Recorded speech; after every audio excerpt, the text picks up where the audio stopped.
Okay, so we're going to work on defense from side headlocks from the ground. And we're also going to go into defending against the scarfold / kesekatami from the ground.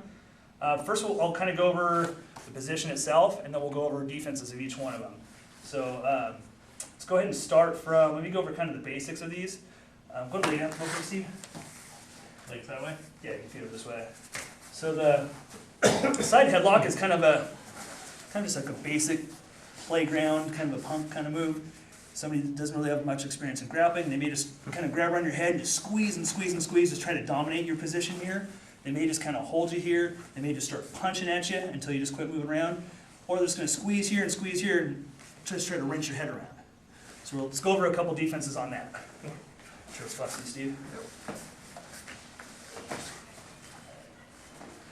Let's go down this side over here. Okay, so first things first in this position here. Number one, don't stay flat on your back. Go ahead and grab me.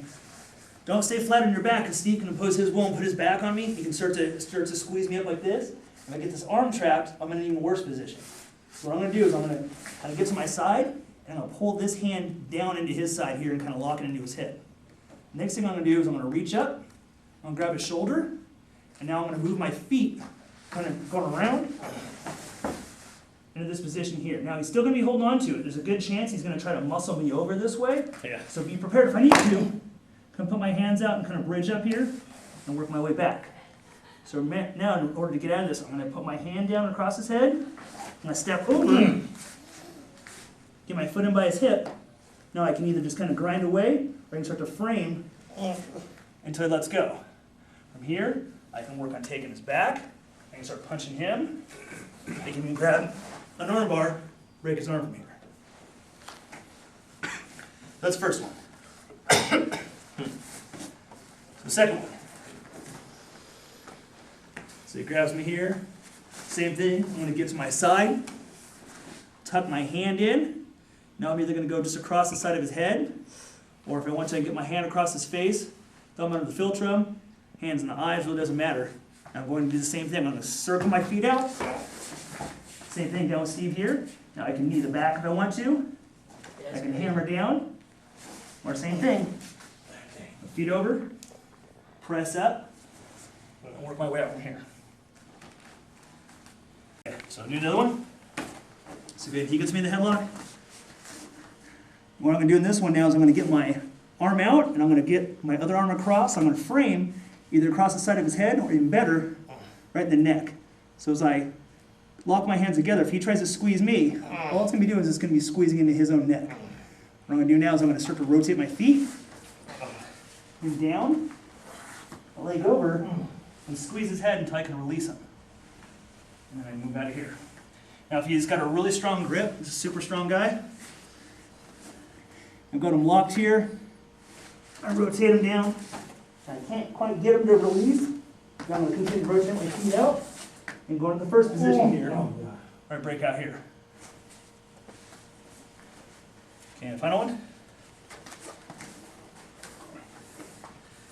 Now say he's wise to what I want to do here. He realizes I want to get my hand at the frame, and he gets his head low. What I'm going to do now, I'm going to reach on his back. I'm going to hook his leg. I'm going to rotate to his back.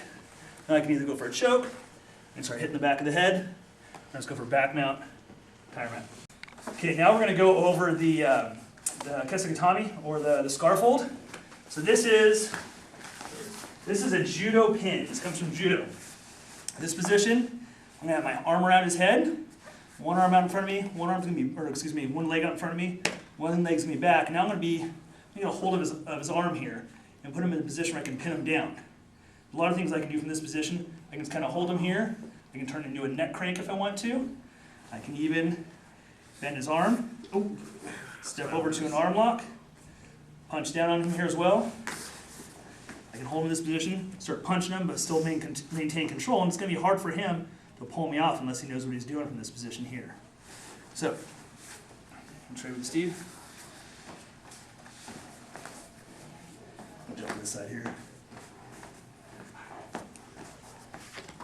So in this one, difference between a regular headlock and this one, he's actually got a hold of my arm now. So he's got my arm pinned in. What I'm going to want to do is, again, I don't want to lay flat on my back because he's going to be able to squeeze, put his weight on me. So I can, I'm going to get on my hips a little bit. I'm going to get a lock here. I'm going to get the blades of my forearms around his floating rib. Squeeze in. So now what I'm going to do here is I'm going to get my feet up as close as possible to my butt. And I'm going to bridge, and I want his head to go over towards his leg or towards my back. From here, I'm going to bridge and continue to circle him around. I'm in the same position here. Now, same kind of thing. From here, I can continue to bridge. I can grind down, step over. So for an arm lock, hold him here, ground and pound, or if he turns over and gives me his back, I'm going to take his back and choke. All right. Let's do that from a little bit different angle.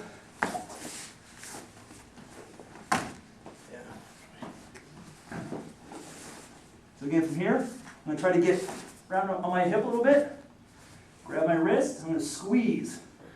I'm going to now get my feet up close to my butt. See how he's starting to come off balance? I'm going to put his head towards the floor as I bridge. I'm going to bridge over again. And over, from here, break free. That's the first one. Okay, now we're going to do another one where, say, bridging is going to be a little bit harder because he's that much heavier than you, or maybe you're just not strong enough in that position. I'm going to do one now where we're going to basically slip my hips underneath him and roll him over my body instead of kind of doing that bridge and roll technique. Position here. So if I got him here, now, same thing, I'm going to tighten my forearms into his sides, squeeze, I'm going to bridge up. And as I lift him up, I'm now going to squeeze in as close as I can to him and kind of send him down to my ribs. Keep my feet where they are. He almost becomes weightless there.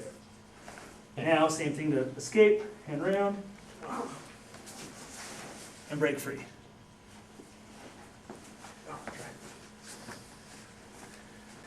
Okay, one more.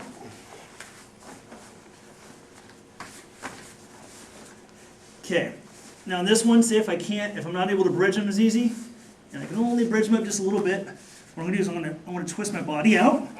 I'm going to grab either his belt, and grab his pants, grab his shirt, whatever I want to grab. Now I'm going to slip my arm out and grasp his leg. Come out here into back mount.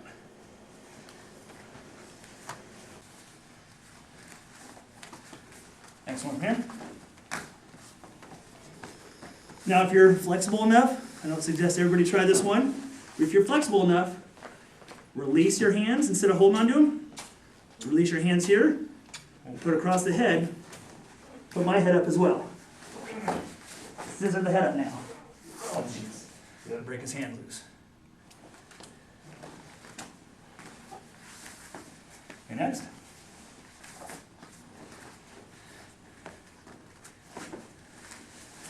Here. Okay, now being at bridging is a little bit hard to do. So if I go to bridge and I can't get him over, it takes a lot of strength. Say if I start to move my feet towards his and he walks out the other way, well, it's fine. I'm going to trap the head and go through again. I can prepare from here, break free from this position. And one more. So insert from here.